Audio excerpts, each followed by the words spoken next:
Bonjour à tous, bonjour, bienvenue à Ho Chi Minh le matin, toujours tôt, hein. C'est fou parce que on est samedi matin, il doit être dans les 7 heures et il y a déjà des copains qui ont convoqué leurs copines pour parler. Et je pense pour du dating, donc c'est vrai que c'est. Pour quand tu fais des vidéos, c'est un peu chaud, mais bon, on fait comme on peut, donc j'espère que ça va aller. Voilà, aujourd'hui je suis ravi parce que je voulais faire cette première vidéo un petit peu sur la technique du livre, développement du livre. Donc on va parler de l'écriture, de la lecture. Alors vous me dites Étienne, mais en fait je comprends pas parce que l'écriture et la lecture c'est pas technique. C'est vrai, c'est pas technique. Ce qui est technique, c'est la phase c'est la. Enfin, je mets ça dans la même phase, c'est la préparation de la correction. C'est-à-dire qu'avant d'envoyer ton livre au correcteur, tu vas préparer ta correction pour que le correcteur se trouve pas avec un fichier avec 50 000 fautes, quoi. Et ça c'est super important si tu veux faire une bonne correction. Donc on va en parler. Voilà, bienvenue. Alors on va quand même faire quelques petites questions sur l'écriture parce que c'est quand même important. L'écriture, les questions, je vais faire en forme de questions-réponses. Tout le monde peut-il écrire? Bah oui, pour moi il n'y a pas de problème et il peut écrire. On peut écrire partout puisqu'en fait, moi mon livre je l'écris dans les cafés. À savoir que pour moi j'ai besoin d'avoir de la vie autour de moi. Si j'ai pas de vie autour de moi, je peux pas écrire. Enfin je m'endors, hein. Je m'endors concrètement. Et là je levais la tête, je voyais du monde, ça me réveillait quoi. Ça me tenait éveillé. Et je pouvais travailler comme ça des heures. Et donc je travaillais à peu près, on va dire, à l'époque je travaillais en entreprise.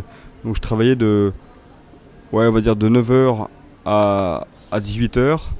Donc j'arrivais au café le matin à 6 heures. Donc de 6 à 9 heures, je faisais le livre, je travaillais sur le livre. Entre midi et 2, j'essayais de travailler sur le livre. Et le soir, je travaillais encore 2-3 heures sur le livre. Donc en fait, ça faisait deux journées, excusez-moi. Ça faisait comme si j'avais deux travail. Et c'était assez dingue. Mais c'est comme ça que ça a marché pour moi. Et j'ai beaucoup travaillé dans les cafés. Et j'ai adoré ça. Alors seconde petite remarque qu'on me fait souvent. Et je l'ai déjà traité mais je vais en reparler. Oui mais j'ai pas de style. Moi, on me dit souvent salon littéraire. Moi j'adorais écrire un livre mais vraiment j'ai pas de style, j'ai pas de talent, etc. etc. Et je dis, moi est-ce que j'ai du style, est-ce que j'ai du talent? Je pense pas, hein. Et j'ai retrouvé une vidéo, ça fait plaisir, de Jacques Brel que je mets en dessous là.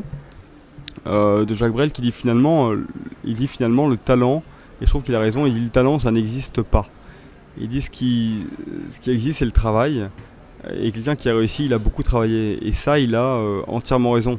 Le style pour les écrivains il est peut-être 5% voire peut-être un peu moins qui ont vraiment du style, qui ont vraiment un talent, qui sont vraiment des Victor Hugo ou des Balzac, mais c'est vraiment tellement rare. Et quand on regarde d'ailleurs Balzac, quand on regarde les corrections qu'il a faites sur ses livres, le travail était démentiel. Il fournissait un boulot qui était démentiel. Alors rien ne vient sans rien, quoi. Et surtout pour les livres, c'est beaucoup de travail. Même pour quelqu'un qui a vraiment du potentiel comme Balzac ou Victor Hugo, c'était des gens qui corrigeaient leurs pages, qui passaient le temps à corriger les pages. Je vous promets, hein, ça vaut le coup d'aller voir à Saché, au musée de Saché, les pages corrigées de Balzac, elles sont... c'est fou quoi, c'est fou le travail qu'il a fait. Alors ça prend du temps, oui ça prend du temps d'écrire un livre, ça prend du temps, mais votre livre il va peut-être rester en vie pendant 10 ans, 15 ans, 20 ans, 5 ans, je sais pas, mais il va rester longtemps. Alors ça vaut le coup de faire le mieux, parce que quand on a fait au mieux, on est invité dans les salons, on est invité par la presse, on est récompensé bien plus que ce qu'on a fourni, moi je trouve. Alors voilà, l'écriture, je le disais, c'est 6 mois. 6 mois de travail. Pour moi, c'était 6 mois de travail pour un bouquin de 240 pages. Ce qui a pris plus de temps, c'était la relecture. La relecture, ça a été 1 an. Et j'en parle tout de suite. Alors, bienvenue sur la relecture. La relecture et la préparation de correction. C'est important, la relecture, on va en parler. Moi, mon livre, voilà, tout simplement, il y a une phrase pour ça. On écrit pour soi. On écrit vraiment pour soi. C'est presque une thérapie. On relit pour le lecteur. Ça n'a rien à voir. On écrit pour soi. On pense pas au lecteur. On pense à soi. Ses sentiments, ce qu'on a vécu, les gens qu'on a rencontrés. On relit pour celui qui va lire, pour qu'il puisse partager ce qu'on a écrit. C'est pour ça que la lecture, c'est une phase qui est presque plus longue. Enfin, en tout cas pour moi, qui était 2 fois plus longue que l'écriture. Voilà, moi quand j'ai relu, la première fois que j'ai relu, j'ai eu des crises cardiaques. Parce que concrètement, j'ai relu mon texte, j'ai fait dis donc, c'est quoi ce truc-là? C'est pas bon, rien ne va ensemble, les passages ne s'enchaînent pas. il n'y a pas de discours, il y a des incohérences ici, par-ci, par-là. Enfin tout ça, ça m'a pris 1 an à relire, donc 6 mois à écrire, 1 an à relire, donc c'est quand même super long. Et là, j'ai tout équilibré pour le lecteur. C'est-à-dire que j'ai rajouté des passages par-ci, j'ai mis des passages par-là. Enfin, c'était vraiment un vrai travail pour moi de titan, enfin en ce qui me concernait. Voilà, parce que parfois j'avais sur 2 pages, j'avais pas d'équilibre. C'est-à-dire que je passais d'un passage à un autre, et je me disais, tiens, c'est marrant, j'ai pas mis de lien entre les deux. Alors il faut que je crée le lien. Et puis là, il n'y a pas de discours. C'est dommage, sur 3 pages, t'as pas de discours, donc je fais rentrer personne. Donc, et finalement, on apprend comme ça. Et c'est là que j'ai appris mon style, en fait, le style parlé, que je pense beaucoup de gens ont. Finalement, c'est de mettre beaucoup de discours, de faire rentrer des gens, de faire rentrer de la réflexion, de casser. On va parler un peu de casser les passages. Alors, on va en parler maintenant, tiens, ça. Quels sont les passages les plus importants dans le livre? C'est pas compliqué, il y a 2 passages super importants, pour moi, même 3. Premier passage, c'est la 4e de couverture. 4e de couverture, c'est ce que va lire le futur lecteur qui arrive en librairie. Il va lire ça, il va dire, dis donc, ça me parle, c'est bien, 4e de couverture, j'achète le livre. La 4e de couverture, c'est ce qu'il y a derrière. Tu as la couverture ici, et derrière, tu as la 4e de couverture. C'est le résumé, en fait. Hein. Voilà. Et puis un second passage, mais capital, c'est l'introduction. L'introduction, c'est le passage le plus important parce que voilà, ça va engager le lecteur. C'est pas ce qui va le faire forcément acheter le livre. Parfois, les gens ils lisent seulement la 4e et pas l'introduction. Souvent, ils lisent les deux. Hein. Mais l'introduction, c'est ce qui va lancer ton lecteur sur les 50 premières pages. C'est-à-dire qu'il va te dire, dis donc, ça me parle là. Tac, il est lancé, il est amorcé pour lire 50 premières pages. Ça commence. Voilà, il va pas lâcher ton livre sur 30-50 pages. Si l'introduction est ratée, ou est pas réussie, ou est pas au mieux de ce que tu peux faire, et ben tu peux te dire que là ton livre ça va être un peu dur. Et après voilà, quand il lance sur 50 pages, si ça suit comme ça, c'est super. Mais l'introduction c'est vraiment capital parce que ça lance un lecteur sur 50 pages.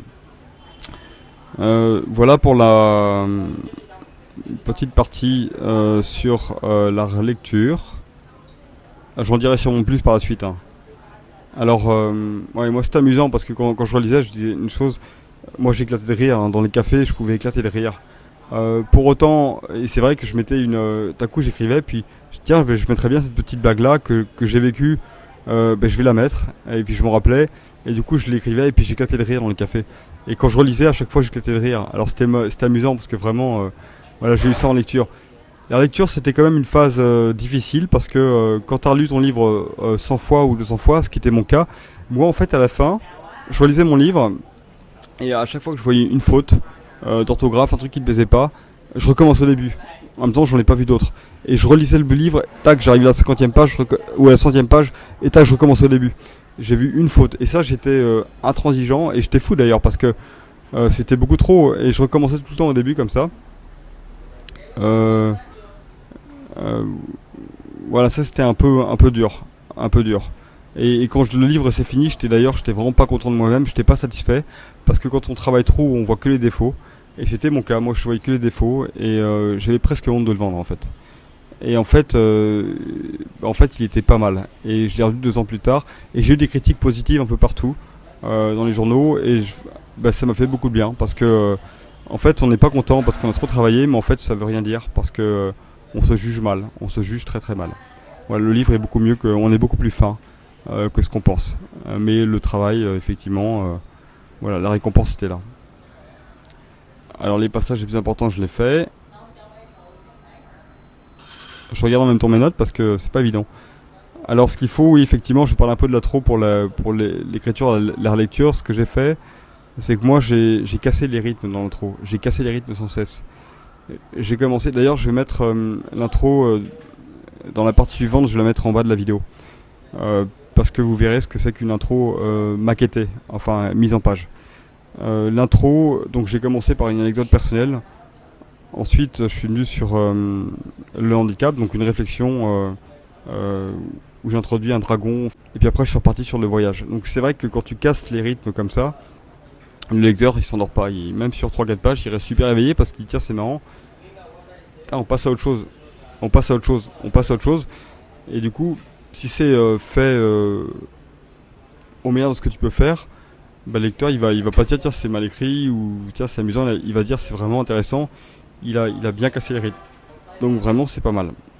Voilà, et l'intro d'ailleurs c'est le passage que pratiquement j'ai terminé en dernier, puisque finalement je finissais le livre et je revenais, je dis tiens mais j'ai fait l'intro mais elle est pas bonne, et tiens j'ai une idée, tac, je vais introduire un dragon, et je dis comme ça que le handicap finalement c'est comme un dragon, c'est comme vivre avec un dragon, qu'on n'a pas le choix et qu'il faut apprendre à faire la paix avec son dragon. Et ça c'est quelque chose qui m'est venu au bout d'un an, quoi. C'est vrai que j'étais dans mon bain, puis je me dis tiens mais c'est vrai que le dragon, je lisais un Rilke, L'être un jeune poète, puis je me disais, et c'est vrai que il écrit un peu comme ça, et je me dis mais c'est vrai que je pourrais mettre ça. Et c'est comme ça que j'ai fini mon intro. Donc voilà, à la fin. Alors, comme je le disais au début, la lecture, pourquoi c'est technique? Pourquoi c'est technique? Parce que à un moment donné en lecture, on va préparer la correction. Et ça c'est capital. Moi, je l'ai pas fait sur le premier livre, et ça a été compliqué à gérer. À savoir, quand je dis prépare la correction, c'est très bon, on se croit tous très bons, extrêmement bons en orthographe, en grammaire, et en typo on n'y connaît rien, mais on se croit quand même bon. Moi c'était mon cas. Euh, et voilà, à moins que tu aies fait, moi je dirais voilà, si tu as fait 0 faute à la dictée de pivot, là ok tu peux estimer que tu es bon. Si tu as fait 3 fautes, mais si comme moi tu as fait 40 fautes, c'est un peu plus délicat. Alors voilà, c'est des dictées capitales, et c'est un bon test ça. Donc la correction, je vais en parler plus sur la vidéo suivante, mais c'est important. Mon erreur au premier livre, c'est d'avoir envoyé le livre comme ça, je dirais le manuscrit avec toutes ses fautes. Et quand je dis des fautes, vous allez voir, je vais mettre dans la page suivante. D'ailleurs, je vais mettre en dessous. Tiens, je vais mettre en dessous. En dessous, je vais mettre le fichier que j'ai envoyé à la correctrice, et je vais surligner les fautes. Et vous allez voir qu'il y avait 10 fautes par page. Et c'est fou, hein, parce que entre les fautes de typographie, les fautes de grammaire, les fautes d'orthographe, moi j'avais laissé 10 fautes par page, et pourtant ma famille l'avait relu, mes amis l'avaient relu, tout le monde avait travaillé, je crois que le livre était bien, je croyais que tout était bien écrit, et en fait il restait 10 fautes par page.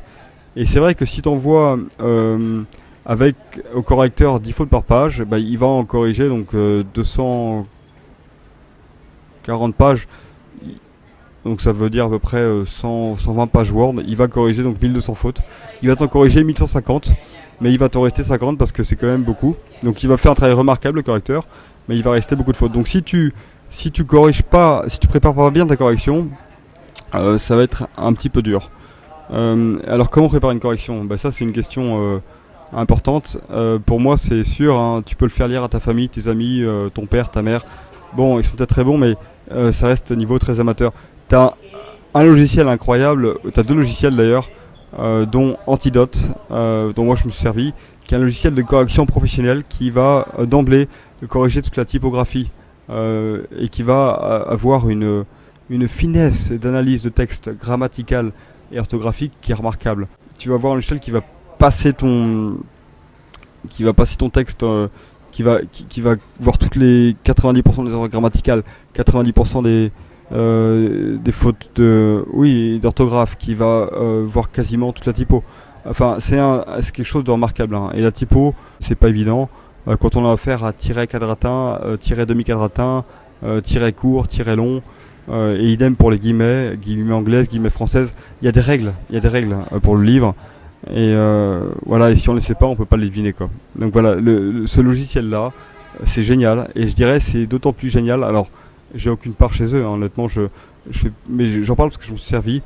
C'est génial parce que si vous écrivez des emails importants, et après pour tout ce que vous écrirez, vous repassez ça au logiciel, et vous verrez que il y a des tas de fautes qu'on voit pas, que l'orthographe française est très relatif, et que ce logiciel est absolument génial. Donc il faut passer son texte à ça.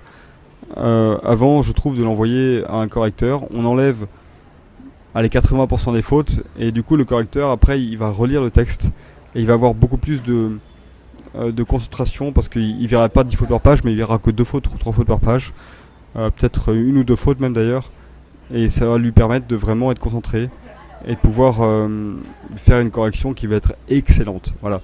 Donc pour moi le secret de la phase de correction, à la limite elle tient là, elle tient dans la prépa de la correction, parce qu'après on fait plus rien, après c'est le correcteur qui fait. Mais si on peut préparer cette correction, allez, c'est 1 semaine de travail, c'est pas grand chose quand on a bossé 1 an et demi, et en plus on corrige, voilà, on améliore son texte. Mais c'est super important.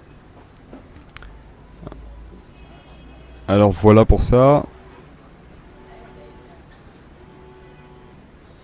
Voilà. Donc là, je vous retrouve dans la prochaine vidéo sur la correction. C'est super capital comme phase.